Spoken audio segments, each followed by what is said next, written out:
Бүліктен сақтанайық. Бүлік шығару кез келген айрандай ұйып, тату тәтті өмір сүріп отырған елді немесе ағайынды жамағатты талқандау. Яғни адамдарға істелген жауыздық.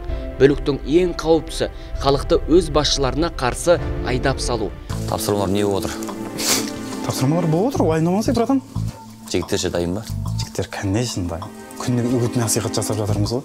Құлақтарынан теуіп. Прикинь, үкімет жаман дейсің ғой. Сенеді ғой.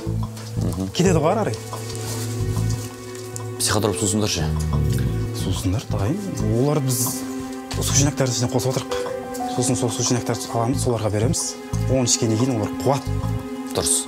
Бүлікшілер басшының халқына сіңірген еңбегін, жасаған жақсылықтарын көзге ілмей, керісінше жіберген кемшіліктерін жария салып, халық пен патшаның арасына от салады. Бұндай әрекеттерге шариғат түбегейлі қарсы. Бейбіт жері болады, соған алаңға шығамыз. Өкіметке өзіміздің наразылығымызды айтамыз. Орын білесің ғой, қазір бәрі қымбат. Дүкенге бар, магазинге бар. Даналардың сөзінде бүлік болайын деп тұрғанда ғалымдар көреді, ал болғаннан кейін барлық адамдар көреді деген.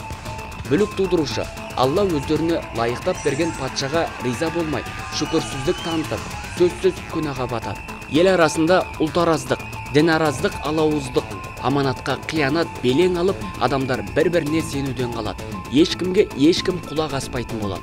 Жазықсыз қан төгіледі. Біреу ұлынан, біреу күйеуінен, біреу әкесінен айырылады.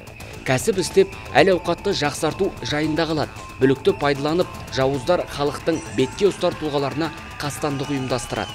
Туыстық қатынас бұзылып, адамдар өз үйлерінде тыныш отырып ас ішуден қалады.